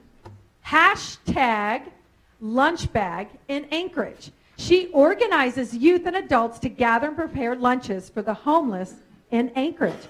Annika, would you like to tell us how you got involved in service and what is your favorite service? Okay, all right. So she's not going to talk right now because she had some, Yeah, her wisdom teeth are out. We ought to give her a really big hand for that. Oh, thanks for showing up for that. Yeah, that's rough. Sorry about that. And then finally, from our middle college is Tarzan Lavenlong here. Lavenlong? Tarzan? Did I get it right? I probably didn't. Help me pronounce your name. Lavenlong. All right. Ready? Tarzan is committed member of Diamond's Z Club. He's completed over 120 hours of service in our community, and in addition to working with programs at feeder schools, he's currently working with Priceless Alaska to help fundraise and increase awareness to provide services for victims and families of human trafficking. I'm going to give, would you like an opportunity to speak? Sure. All right, thanks. And just hold this real close. All right. Hi, I'm Tarzan. I began community service just as, an extracurricular. But after a while, I found out it's really fun, and I enjoy it. Thank you, Tarzan. And ladies and gentlemen, while on a school night, on a Monday night, it's difficult to have students give up their time to come visit with us so that we can ooh and ah over them, I just want to say I really appreciate the students in ASD. They are top-notch. They do good things for other people. Yes. One more? A whole group? Oh, wait a minute. I missed it. Wait, it's on. Oh, we do. Wait, I missed a sheet that I didn't have. Well, here it is. We do have lots more kids here. Ladies and gentlemen, is the Service High NJROTC program folks here. Come on up, Service High.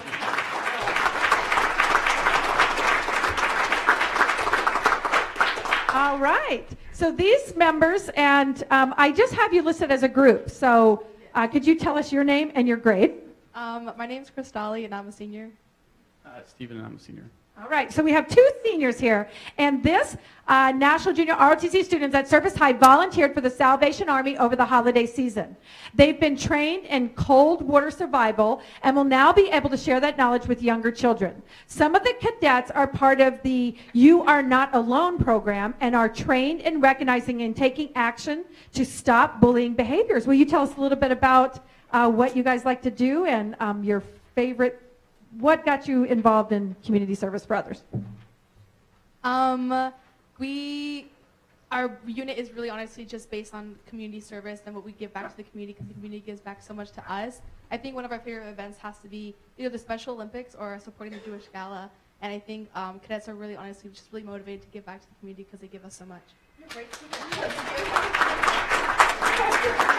All right, great speaker right here. So thank you, and we're going to call up more Service High students. The students from the Service High Partners Club, please come forward if you're here. Anybody here from the Partners Club? Well, I will talk about them behind their backs. Okay, so the Service Partners Club is made up of students who with intellectual disabilities, as well as their partners, staff members, and peer teachers who work to develop activities that both promote awareness and inclusion of all students. The club works together on educational goals, life skills activities, and community inclusion. Observers and participants say it's encouraged a great school culture where students with disabilities are actively included in school assemblies, drama productions, choir, prom and dances, sporting events, as well as after-school activities. They did this fall receive the Governor's Award for Inclusion as well, this group did. So congratulations, Service High Partners Club. And these next groups are all from the same school. I'd first like to talk about the two students from Women of West. Is Lucy Tieford or Janet Taylor here? All right. Please come forward. And we also have the West High You Are Not Alone Club, as well as the West High Interact Club. So we're going to just, is this just the one for the women? Okay, so we're doubled up. So these ladies are the Women of West. So let's give them a hand. Yep. So the Women of West is a group of young women who are and want to be leaders in their school and community. The past 2 years, they have been very interested in raising awareness about domestic violence with an emphasis on teen dating violence. Their work is aiming to prevent this violence from happening by educating their peers about the warning signs of dating violence. And they put an asterisk by Lucy. Would you like to talk? Okay, so Lucy Tieford, actually her father is Matt Tieford, who also works there. Is that correct? Yeah, okay. Yeah, here you go, Lucy. I'm Lucy. I'm one of the presidents of this club, and we're really focused on career exploration and what we can do as women in the workforce. And we've learned a lot about how we can deal with any obstacles we might encounter as women, but you know, we're just as good as men, so we're going to go out there and be leaders in our community, and it's really exciting. Would you like to at least introduce yourself? I'm Quincy, or Janet Taylor. I'm the other co-president of Women of West. I've loved serving in this club. I think that the club does a really important role in recognizing needs in the community and addressing those, and I'm happy to be part of it.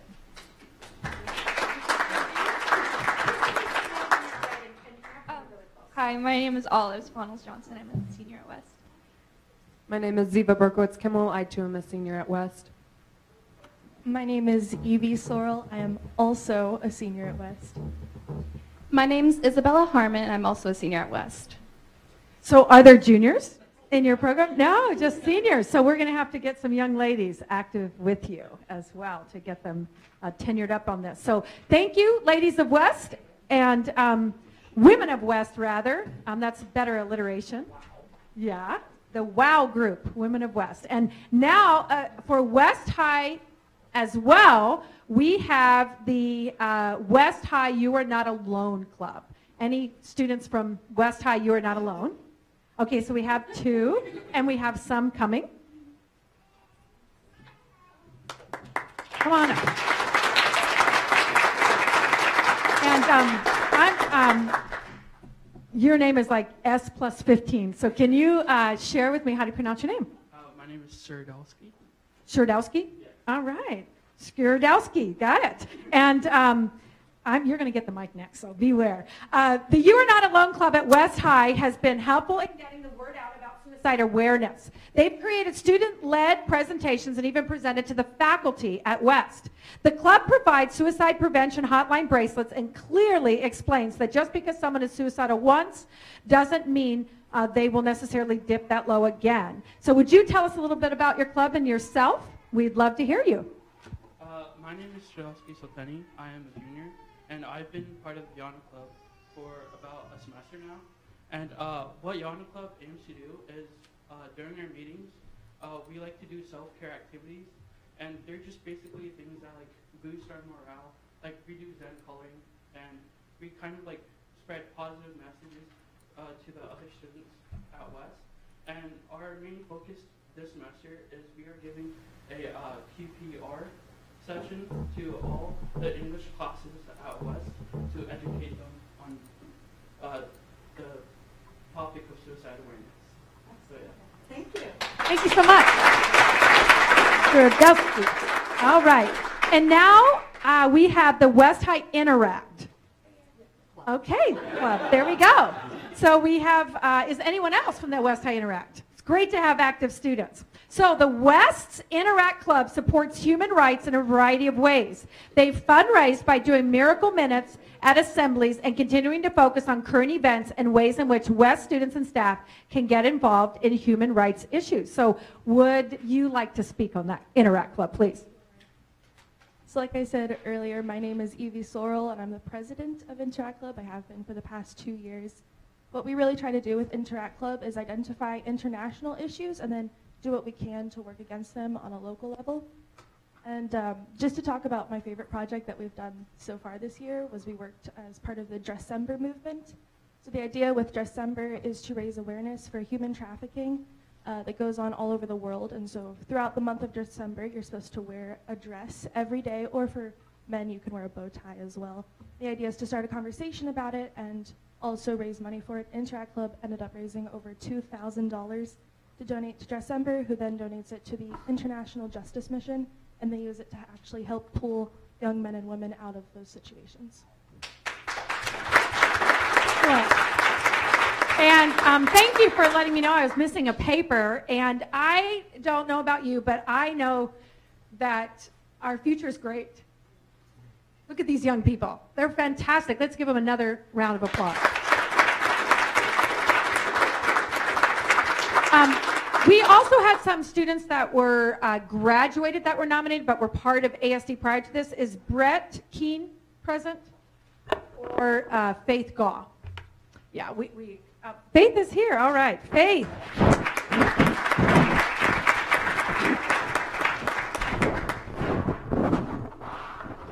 Faith, please come. Is Faith here?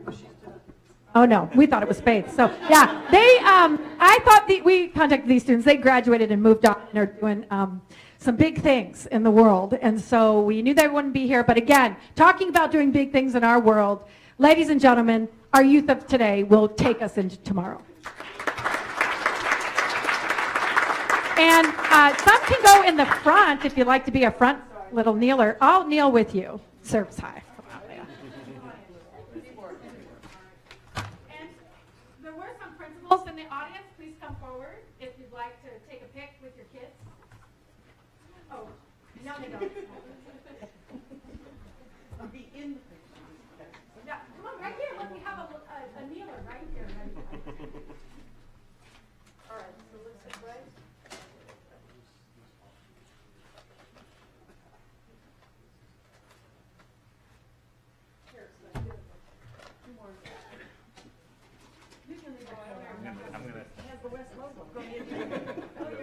Oh, it's him.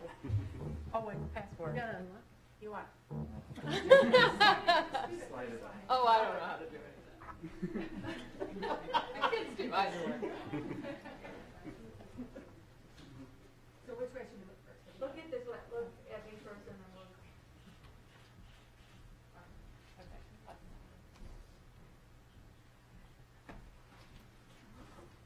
And students, we do have, after this next award to the adults, we have food if you'd like to stick around for some snacks. Okay. Thank you so much. You guys are awesome kids, young adults. Nice job, nice job, nice job, nice job. Thank you. Nice job. I heard about all the stories when you were like little learning how to drive. So I just, yeah. Nice job. And good luck on the teeth. Yep. You've got a beautiful smile. All right. So I'll turn it over. Thank you. So for this next session, I'm going to ask anybody in the audience who was part of the Board Leadership Academy to please come forward, and then we'll be talking about you specifically. Anybody in the Board Leadership Academy, please come forward and form a semicircle behind me. So if you aren't aware, we've been running since last April 2017 the Board Leadership Academy. And trainings have been held at least once a month, sometimes twice, sometimes even 3 times over the past year. Now, some of the trainings were in person, some were held online, webinars through our state association, Alaska Association of School Boards, and some of them involved tours of our facilities. The areas that the participants learned about were quite extensive, and I'm going to actually take the time, because they took the time to list all the different areas that they were introduced to or that they delved into in this past year. So bear with me. They know this. There's no test, though. The ASD vision and mission, board goals and initiatives, governance versus management, policy and administrative regulations, board member communications, which include our board docs, our board library, our board connect, our board updates, our board duties, and our board service app. Conducting board business, which includes the board code of conduct, building board consensus, Robert's Rules of Orders, the Open Meetings Act, the Municipality of Anchorage's ethics rules, the ASD organizational structure, school finance, including the CAFR and the pro forma and budget, the data dashboard, education curriculum adoptions and initiatives, the lottery and choice programs and support, such as Title I, Indian education, special education, ELL, English language learners, and SEL, social emotional learning. They learned about diagnostics, assessments, and accountabilities. They were introduced to ESSA, the Every Student Succeeds Act, the PEAKS, the Performance Evaluation for Alaska Schools, the NAEP, the National Assessment of Educational Progress, and then some of the language acquisition assessments, such as Access and the Standards-Based Measurement of Proficiency, commonly called STAMP. They also learned about Ames Web and the measures of academic performance. It's a lovely acronym, of course, being MAP. We had introduction to surveys, such as the Climate Connectedness and the Youth Risk Behavior.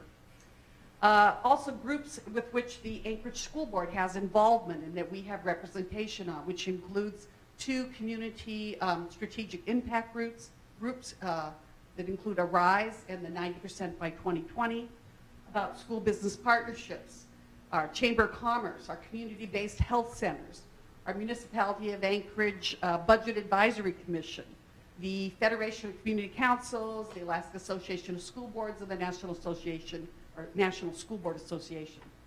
They took tours at our language immersion programs, not everyone, but many, the Spanish, Russian, Japanese, and Chinese. They had the opportunity to tour King Career Center, which of course is becoming King Technical High School. They toured the IT facility out on J. Bear. They toured the new student nutrition facility and got to taste test some of the food. The maintenance and operations facility, the capital planning and construction department, procurement department in the warehouse, and last but not least, the student transportation facility. So they've had a comprehensive overview of many aspects of the Anchorage School District.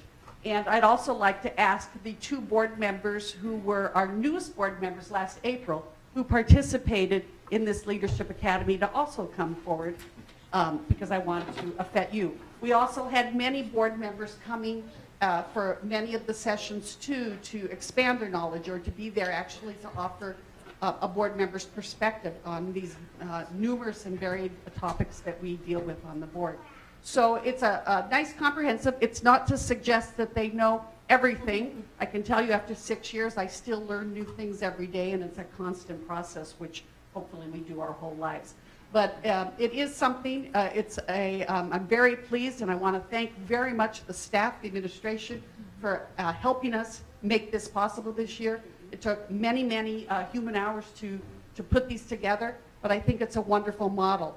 We actually took, I got the information, the idea came from a National School Board Association Magna Award that was given to a district in Texas that feted them for having a 2-year leadership academy. I decided we were going to expand that because I tend to be an overachiever, and we were going to make that all happen in a year's period of time so that those who are interested in running for school board or those who are interested in being involved in school board or school district committees, or in general just in their board service, have that information. And so I'm very happy that we actually have some graduates tonight of our first Leadership Academy. Our board members are graduating in the sense that they, at the end of this, no longer are considered rookies. They are now experienced board members. And I'd like to recognize both Dave Donley and Andy Holleman. So would you give them a hand first?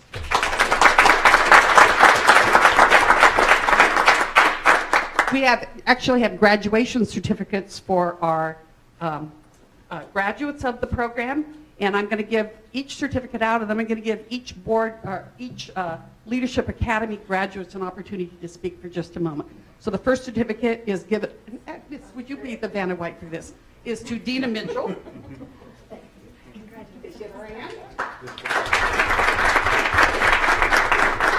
have one from Matt Burkholder, who is not here this evening, but who was in attendance for at least 75% of the academy, or they did the makeup through, since we recorded or filmed all of the sessions.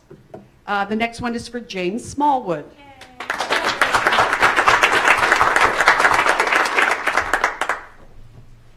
And this is for Alicia Hildy.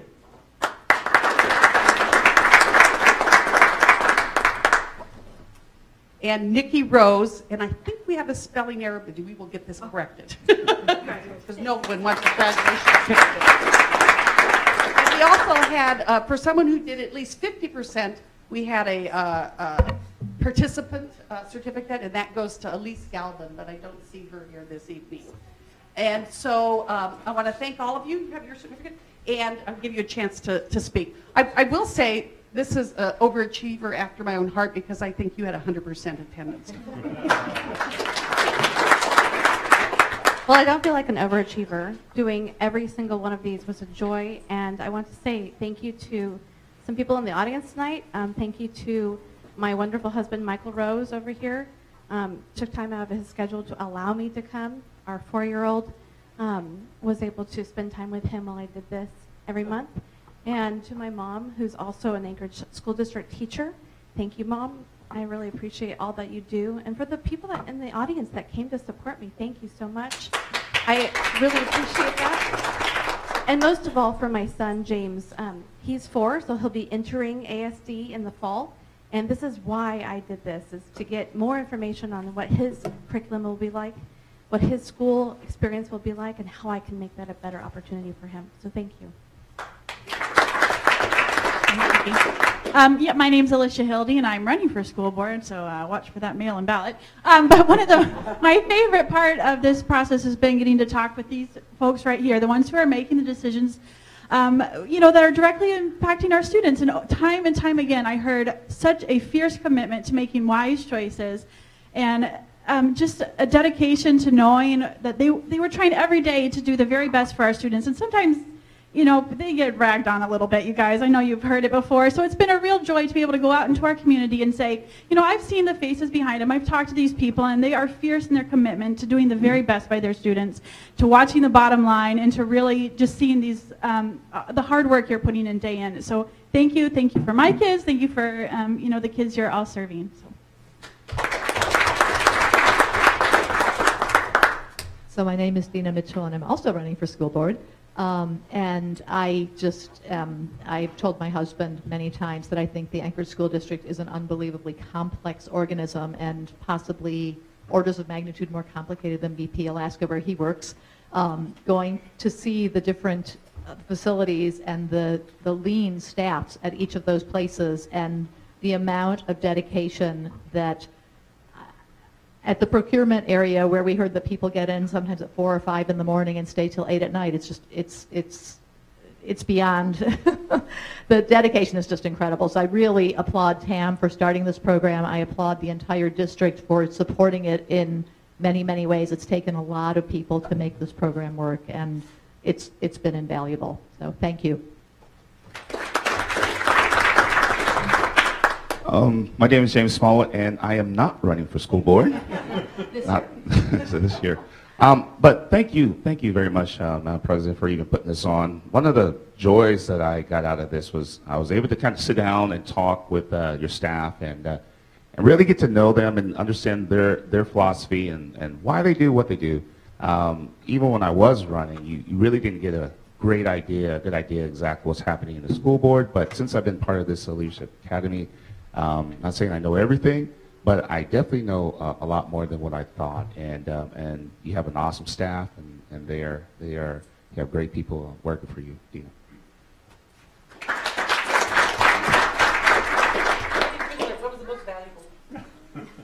Well, I think there is a great deal of value in going out and seeing all the different pieces that have to function. Because I think a lot of the public looks at our budget, they look at the numbers, and they go, why are we spending all this money on this stuff? When you actually go out and see what's being done and how it directly impacts kids, I can answer that better when I talk to them. I think it's a great idea. I think it's good for board members. I think it's good for the general public, and I hope to see it continue. Yeah, every one of the classes was just fascinating. Just learned so much in the process. Tam, thanks for all the work. I know it must have been very challenging trying to schedule and pull all this together, so I really appreciate that. Thank you to all the staff that did that, because it was really useful information, as Andy said. Just amazing. $750 million organization. Just really imperative that we learn as much about it as we can. So thank you. We're going to have a quick photo, but then we're going to invite all of our Leadership Academy participants and everyone in the audience for some refreshments to celebrate their graduation.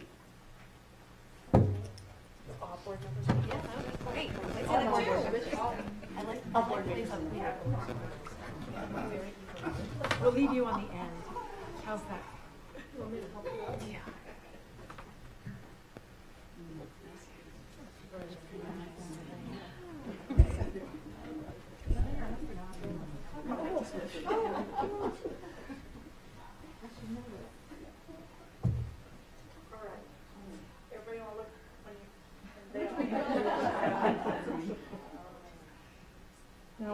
Okay. Thank you. All right. Thank you, Kathleen. Thank you.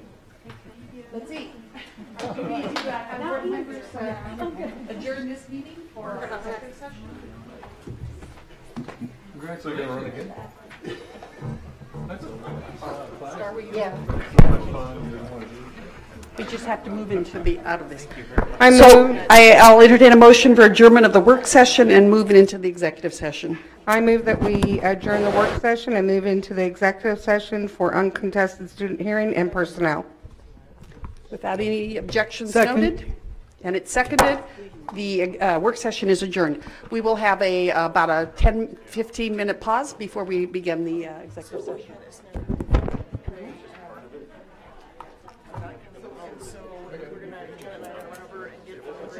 Okay. I gave them right with the young units. Thank you.